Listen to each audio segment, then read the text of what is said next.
Hello friends, स्वागत है हमारे इस YouTube channel the perfect zone. आज आप लोगों को पैरामेडिकल आईटीआई एंड पॉलिटेक्निक के practice set and previous year के साथ बताने वाला हूं, जिसमें आप लोगों को 60 क्वेश्चंस है, जिसमें से यह पार्ट 1 वीडियो है। इसमें 30 क्वेश्चंस का सॉल्यूशन दूंगा। अगर आप लोग अभी हमारे चैनल पर नए हैं, पहली बार हैं, तो हमारे इस चैनल को सब्सक्राइब करें और बेल आइकन को हिट करें, ताकि ऐसे ही इंपॉर्टेंट वीडियो सबसे पहले आप तक पहुंचे। चलिए वीडियो को स्टार्ट करते हैं। फर्स्ट क्वेश्चन है मेरा, स्क्रीन पे देख पा रहे होंगे। नीति आयोग एक है। नीति आयोग क्या है? एक तो नीति आयोग एक परामर्शदायी संस्था है। नीति आयोग का गठन कब हुआ था? तो नीति आयोग का गठन 1 जनवरी 2015 को हुआ था। ठीक है, नीति आयोग का गठन कब हुआ था? क्वेश्चन पूछ सकती है, तो 1 जनवरी 2015 को हुआ था। ठीक है, चलिए क्वेश्चन नंबर 2 देखते हैं। क्वेश्चन नंबर 2 आप लोग देख पा रहे होंगे स्क्रीन पे कि भारत में नियोजन का अर्थव्यवस्था आधारित है। ठीक है, भारत में नियोजन मतलब कैसा है? तो मिश्रित अर्थव्यवस्था पर है। ठीक है, भारत में कैसी है? तो मिश्रित अर्थव्यवस्था है। ऑप्शन नंबर बी मेरा करेक्ट हो जाएगा। चलिए आगे देखते हैं क्वेश्चन नंबर 3। क्वेश्चन नंबर 3 है मेरे पास, स्क्रीन पे देख पा रहे होंगे कि भारत में आय का सबसे बड़ा स्रोत है। ठीक है, भारत में आय का सबसे बड़ा स्रोत क्या है? तो चुंगी कर है। ठीक है, क्या है? चुंगी कर। Option number D. देखिए चुंगी कर किसको बोलते हैं? देखिए जब बाहर से विदेश या कहीं से सामान कोई आता है ना, तो उस पर जो भारत सरकार जो कर लगाता है ना, बाहरी माल आया उस पर कर लगेगा, उसी को क्या बोला जाता है? चुंगी कर बोला जाता है। ठीक है, तो भारत में सबसे बड़ा आय का स्रोत क्या है? तो चुंगी कर। ठीक है, ऑप्शन नंबर डी मेरा करेक्ट हो जाएगा। ठीक है, पूछ सकता है चुंगी कर क्या है? तो बाहर से आने वाले माल पे लगने वाला जो है कर को चुंगी कर बोलते हैं। ठीक है, चलिए आगे का क्वेश्चन देखते हैं। Question number 4। क्वेश्चन नंबर 4 है मेरे पास, स्क्रीन पे आप लोग देख पा रहे होंगे। Question number 4। क्वेश्चन नंबर 4 है कि भारत की तट रेखा है। भारत की तट रेखा कितना किलोमीटर है? तो भारत की तट रेखा 6100 किलोमीटर है। ठीक है, ऑप्शन नंबर बी मेरा करेक्ट हो जाएगा। ठीक है, चलिए क्वेश्चन नंबर 5 देखते हैं। क्वेश्चन नंबर 5 है मेरे पास कि नगदी फसल में सम्मिलित नहीं है। नगदी फसल में सम्मिलित नहीं है। देखिए ऑप्शन क्या है दिया हुआ है कि नगदी फसल में सम्मिलित नहीं है। गन्ना, कपास, जूट, गेहूं, कौन इसमें से नगदी फसल में सम्मिलित नहीं है? तो गेहूं हो जाएगा। ठीक है, देखिए अब बताते हैं नगदी फसल किसको बोलते हैं। देखिए नगदी फसल वो फसल होती है जो डायरेक्ट खेत से काट के मंडी में जाती है, जैसे गन्ना हुआ, कपास हुआ, जूट हुआ, बाजरा हुआ, ये सब क्या है? डायरेक्ट कटेगी और कहाँ जाएगी? मंडी में। उसको क्या बोलते हैं? नगदी फसल बोलते हैं। ठीक है, तो नगदी फसल नहीं है तो गेहूं नहीं है। ठीक है, चलिए आगे का क्वेश्चन देखते हैं। आगे मेरा क्वेश्चन है 6 नंबर है कि भारत में सर्वश्रेष्ठ उत्पादक एवं उपभोक्ता है। भारत सबसे ज्यादा चाय की उपभोक्ता एवं उत्पादक है। ठीक है, ऑप्शन नंबर बी मेरा करेक्ट हो जाएगा। चलिए क्वेश्चन नंबर 7 देखते हैं। क्वेश्चन नंबर 7 है, स्क्रीन पे आप लोग देख पा रहे होंगे। क्वेश्चन नंबर 7 है मेरे पास कि भारत में उन्नत, ठीक है, भारत में उन्नति संतोषजनक रही है। उन्नति संतोषजनक क्या रही है? तो कुल राष्ट्रीय उत्पादन में बढ़ोतरी के संबंध। ठीक है, ऑप्शन नंबर मेरा एक करेक्ट हो जाएगा। चलिए आगे का क्वेश्चन देखते हैं। Question number 8। क्वेश्चन नंबर 8 है, स्क्रीन पे आप लोग देख पा रहे होंगे। क्वेश्चन नंबर 8 है मेरे पास कि भारत में कौन उद्योग सबसे बुरी तरह प्रभावित हुई? तो देखिए भारत में जो सबसे बुरी तरह जो प्रभावित होने वाला है वो है क्या? जूट और रुई की फसलें। ठीक है, जूट और रुई की फसलें है जो बहुत बुरी तरह से प्रभावित हुई। ऑप्शन नंबर मेरा सी करेक्ट हो जाएगा। चलिए क्वेश्चन नंबर 9 देखते हैं। क्वेश्चन नंबर 9 है, स्क्रीन पे आप लोग देख पा रहे होंगे। क्वेश्चन नंबर 9 है मेरे पास कि अपने किसी कार्यकारिणी समिति में कांग्रेस ने भू स्वामित्व को समाप्त करने की नीति अपनाई। ठीक है, नीति कब अपनाई थी? भू स्वामित्व को समाप्त करने की नीति कब अपनाई गई थी? तो ऑप्शन नंबर मेरा एक करेक्ट हो जाएगा। कब अपनाई गई थी? तो 1937 में अपनाई गई थी। ठीक है, तो ऑप्शन नंबर ए मेरा करेक्ट हो जाएगा। चलिए आगे क्वेश्चन देखते हैं। क्वेश्चन नंबर 10 है। क्वेश्चन नंबर 10 स्क्रीन पे देख पा रहे होंगे कि छोटा नागपुर जनजातीय विद्रोह कब हुआ था? छोटा नागपुर जनजातीय विद्रोह कब हुआ था? तो कब हुआ था?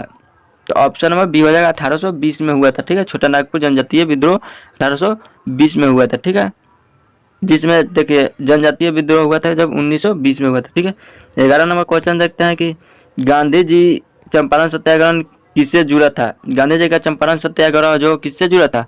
तो वो जुड़ा था 3 कठिया से। ठीक है, 3 कठिया से जुड़ा था। ठीक है, ऑप्शन नंबर मेरा बी करेक्ट हो जाएगा। ठीक है, बी करेक्ट हो जाएगा, 3 कठिया से जुड़ा था। अब पूछ देगा कि चंपारण सत्याग्रह कब हुआ था? कब हुआ था? तो 1917 में हुआ था। चंपारण सत्याग्रह कब हुआ था? तो 1917 में हुआ था। ठीक है, चलिए देखते हैं क्वेश्चन नंबर 12। क्वेश्चन नंबर 12 है, स्क्रीन पे आप लोग देख पा रहे होंगे कि उलगुलान विद्रोह किससे जुड़ा था? उलगुलान विद्रोह किससे जुड़ा था? तो बिरसा मुंडा से जुड़ा था। ठीक है, उलगुलान विद्रोह बिरसा मुंडा से जुड़ा हुआ था। ये किससे जुड़ा हुआ था? तो बिरसा मुंडा से जुड़ा हुआ था। उलगुलान विद्रोह कहाँ हुआ था? तो छोटा नागपुर में हुआ था। कहाँ हुआ था? छोटा नागपुर का सबसे बड़ा विद्रोह था। ठीक है, नागपुर का विद्रोह था, यह सबसे बड़ा विद्रोह था छोटा नागपुर का। कब हुआ था? तो 1899 से 1900 के बीच में हुआ था। ठीक है, 1900 के बीच में हुआ था। कौन? उलगुलाना विद्रोह। ठीक है, चलिए आगे का क्वेश्चन देखते हैं। क्वेश्चन नंबर 13 स्क्रीन पे आप लोग देख पा रहे होंगे। क्वेश्चन नंबर 13, क्वेश्चन नंबर 13 है मेरे पास कि मुंगेर का बहियाताल विद्रोह, बहियाताल विद्रोह का उद्देश्य क्या है? बहियाताल विद्रोह का उद्देश्य क्या था? तो बकासत भूमि की वापसी की मांग। देखिए वहाँ के लोगों द्वारा, जो अंग्रेज द्वारा या पूंजीपति द्वारा वो जमीन को क्या कर लिया गया था? कब्जा कर लिया गया था। तो उस विद्रोह का मुख्य आदेश था कि वो भूमि मेरे पास आ जाए। ठीक है, तो ऑप्शन में मेरा एक करेक्ट हो जाएगा। अब देखिए कब हुआ था मुंगेर में, कब हुआ था यह विद्रोह? तो यह विद्रोह 1935 में हुआ था। ठीक है, 1935 में। ठीक है, 1935 में बहियाताल विद्रोह हुआ था। ठीक है, कहाँ पे? तो मुंगेर में, याद कर लीजिएगा। चलिए आगे देखते हैं क्वेश्चन नंबर 14 स्क्रीन पे आप लोग देख पा रहे हैं। क्वेश्चन नंबर 14, दामोदर नदी निकलती है। दामोदर नदी कहाँ से निकलती है? तो छोटी नागपुर। ठीक है, छोटी नागपुर, ऑप्शन नंबर मेरा भी करेक्ट हो जाएगा, छोटा नागपुर से निकलती है। चलिए क्वेश्चन नंबर 15 देखते हैं। क्वेश्चन नंबर 15 है मेरे पास कि पूर्वी समुद्रों की स्वामिनी का नाम है। देखिए पूर्वी समुद्रों की स्वामिनी किसको बोला जाता है? भारत को बोला जाता है। ठीक है, भारत को, ऑप्शन नंबर मेरा डी करेक्ट हो जाएगा। ठीक है, चलिए क्वेश्चन नंबर 16 देखते हैं। स्क्रीन पे आप लोग देख पा रहे होंगे। क्वेश्चन नंबर 16 की भारतीय संविधान को अपनाया गया था। भारतीय संविधान को अपनाया गया था तो संविधानिक सभा द्वारा। ठीक है, संवैधानिक सभा द्वारा अपनाया गया था। ठीक है, ऑप्शन नंबर मेरा एक करेक्ट हो जाएगा। चलिए क्वेश्चन नंबर 17 देखते हैं। क्वेश्चन नंबर 17 है, स्क्रीन पे आप लोग देख पा रहे होंगे। क्वेश्चन नंबर 17 है कि भारत में सार्वभौमिकता है क्योंकि संविधान का प्रस्तावना आरंभ है। कहाँ से आरंभ है? तो ऑप्शन नंबर डी मेरा करेक्ट हो जाएगा, हम भारत के लोग शब्दों से है। ठीक है, हम भारत के लोग शब्दों से, ऑप्शन नंबर डी मेरा करेक्ट हो जाएगा। चलिए क्वेश्चन नंबर 18 देखते हैं। 18 में मेरा क्या है?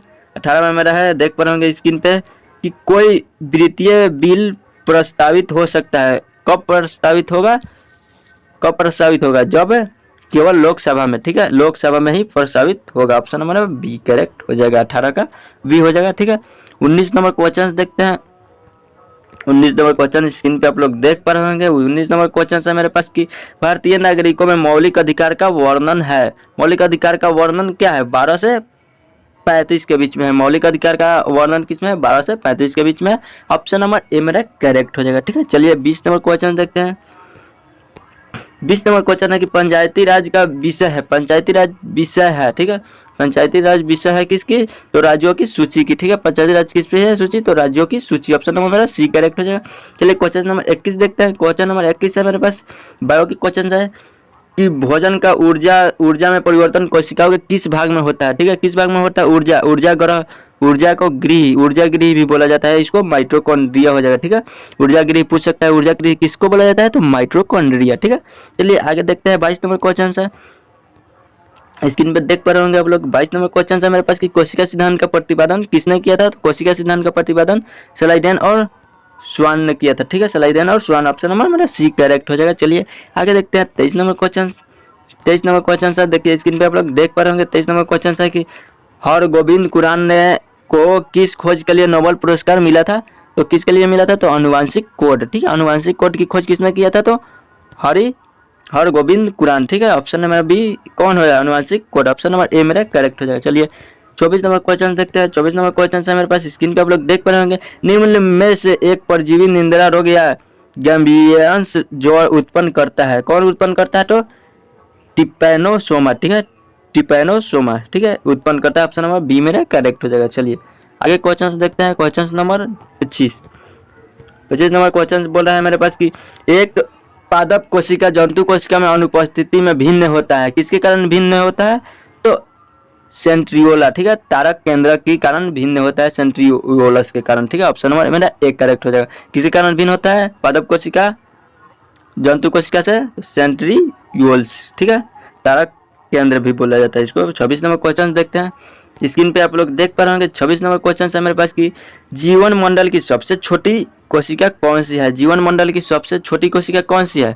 जीवन मंडल की सबसे छोटी कोशिका है, कौन है कोशिका। जीवन मंडल की सबसे छोटी कोशिका मेरे पास कौन है। सबसे छोटी कोशिका फ्लोरियोनियमिया है। ठीक है, कौन है। फुली ऑप्शन नंबर ए मेरा करेक्ट हो जाएगा। ठीक है, अब पूछ देगा कि जीवित सबसे मतलब जीवित मानव शरीर में सबसे छोटी कोशिका कौन किसको बोला जाता है। मानव शरीर की सबसे छोटी कोशिका है स्पर्म की कोशिका सबसे छोटी होती है। ठीक है, स्पर्म की कोशिका सबसे छोटी होती है। और मानव शरीर की सबसे बड़ी कोशिका पूछेगा तो तंत्रिका तंत्र होगी सबसे बड़ी कोशिका। ठीक है, पूछ सकता है आप लोगों की मानव शरीर की सबसे छोटी कोशिका तो स्पर्म की कोशिका सबसे छोटी होती है और सबसे बड़ी तंत्रिका कोशिका होती है। चलिए आगे का क्वेश्चन नंबर 27 देखते हैं। 27 नंबर क्वेश्चन है मेरे पास स्क्रीन पे आप लोग देख पा रहे होंगे।